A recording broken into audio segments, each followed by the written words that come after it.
आज की ये विजय दुनिया के सबसे बड़े लोकतंत्र की जीत है। ये सबका साथ सबका विकास इस मंत्र की जीत है। जम्मू कश्मीर के मतदाताओं ने इस चुनाव में रिकॉर्ड वोटिंग कर अभूतपूर्व उत्साह दिखाया है और दुनिया भर में भारत को बदनाम करने वाली जो ताकतें हैं उनको आईना दिखा दिया है। एनडीए के हर कार्यकर्ता साथी को भी मैं हृदय से धन्यवाद करता हूं। 1962 के बाद पहली बार कोई सरकार अपने 2 कार्यकाल पूरे करने के बाद तीसरी बार वापस आई। आपका ये स्नेह, आपका ये प्यार, इस आशीर्वाद के लिए मैं सभी देशवासियों का ऋणी हूं। आज बड़ा मंगल है और इस पावन दिन एनडीए की लगातार तीसरी बार सरकार बननी तय है। हम सभी जनता जनार्दन के बहुत आभारी हैं। देशवासियों ने भाजपा पर, एनडीए पर पूर्ण विश्वास जताया है। आज की ये विजय दुनिया के सबसे बड़े लोकतंत्र की जीत है। ये भारत के संविधान पर अटूट निष्ठा की जीत है। ये विकसित भारत के प्रण की जीत है। ये सबका साथ सबका विकास इस मंत्र की जीत है। ये 140 करोड़ भारतीयों की जीत है। भाइयों और बहनों, मैं आज देश के चुनाव आयोग का भी अभिनंदन करूंगा। चुनाव आयोग ने दुनिया का सबसे बड़ा चुनाव इतनी कुशलता के साथ संपन्न कराया।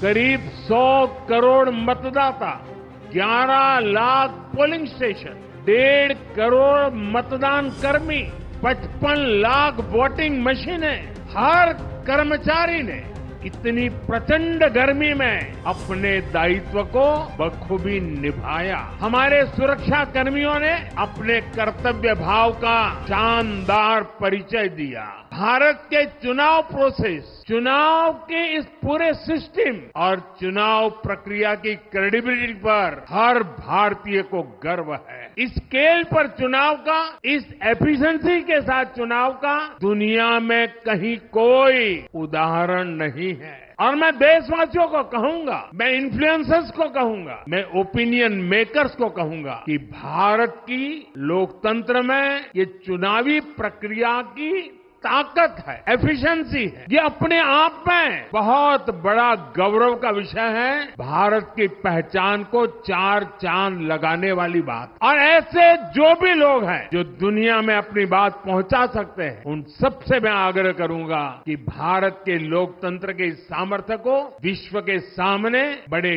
गर्व के साथ हमें प्रस्तुत करना चाहिए। इस बार भी भारत में जितने लोगों ने मतदान किया वो अनेक बड़े लोकतांत्रिक देशों की कुल आबादी से भी ज्यादा है। जम्मू कश्मीर के मतदाताओं ने इस चुनाव में रिकॉर्ड वोटिंग कर अभूतपूर्व उत्साह दिखाया है और दुनिया भर में भारत को बदनाम करने वाली जो ताकतें हैं उनको आईना दिखा दिया है। मैं देश के हर मतदाता को, जनता जनार्दन को विजय के इस पावन पर्व पर आदरपूर्वक नमन करता हूं। मैं देश भर के सभी दलों, सभी उम्मीदवारों का भी अभिनंदन करता हूं। सभी की सक्रिय भागीदारी के बिना लोकतंत्र की ये विराट सफलता संभव नहीं थी। भाजपा के, एनडीए के हर कार्यकर्ता साथी को भी मैं हृदय से धन्यवाद करता हूं। साथियों, इस चुनाव के, इस जनादेश के कई पहलू हैं। 1962 के बाद पहली बार कोई सरकार अपने 2 कार्यकाल पूरे करने के बाद तीसरी बार वापस आई। राज्यों में जहां भी विधानसभा के चुनाव हुए वहां पर एनडीए को भव्य विजय मिली है। चाहे वो अरुणाचल प्रदेश हो, आंध्र प्रदेश हो, उड़ीसा हो या फिर सिक्किम। और इन राज्यों में कांग्रेस का सुपड़ा साफ हो गया है। मेरे पास डिटेल तो नहीं है, लेकिन शायद उनको जमानत बचाना भी मुश्किल हो गया होगा। भाजपा उड़ीसा में सरकार बनाने जा रही है और लोकसभा चुनाव में भी उड़ीसा ने बेहतरीन प्रदर्शन किया है। ये पहली बार होगा जब महाप्रभु जगन्नाथ की धरती पर बीजेपी का मुख्यमंत्री होगा।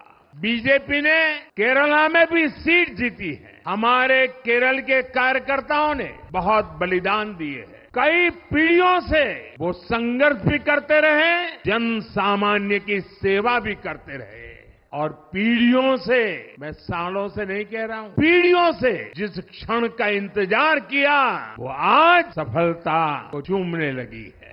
तेलंगाना में हमारी संख्या 2 गुना हो गई है। मध्य प्रदेश, गुजरात, छत्तीसगढ़, दिल्ली, उत्तराखंड, हिमाचल, ऐसे कई राज्यों में हमारी पार्टी ने लगभग क्लीन स्वीप किया है। मैं इन सभी राज्यों और अरुणाचल प्रदेश, ओडिशा, आंध्र प्रदेश और सिक्किम विधानसभा के मतदाताओं का भी विशेष आभार व्यक्त करता हूं। मैं इन राज्यों की जनता को विश्वास दिलाता हूं कि केंद्र सरकार आपके विकास के लिए कोई कोर कसर बाकी नहीं छोड़ेगी। आंध्र प्रदेश में चंद्रबाबू नायडू जी के नेतृत्व में एनडीए ने शानदार प्रदर्शन किया है। बिहार में नीतीश बाबू के नेतृत्व में भी एनडीए ने शानदार प्रदर्शन किया है। साथियों, 10 वर्ष पहले देश ने बदलाव के लिए जनादेश दिया था। तब देश ने हमें, क्योंकि वो समय था देश निराशा की गर्त में डूब चुका था। 2013-14 का कालखंड देखिए, देश निराशा की गर्त में डूब चुका था। फ्रेजाइल 5 शब्दों से मैं नवाजा जाता था। हर दिन अखबारों की हेडलाइन घोटालों से भरी रहती थी। देश की युवा पीढ़ी अपने भविष्य के संबंध में आशंकित हो गई थी। ऐसे समय देश ने हमें निराशा के गहरे सागर से आशा के मोती निकालने का जिम्मा सौंपा था।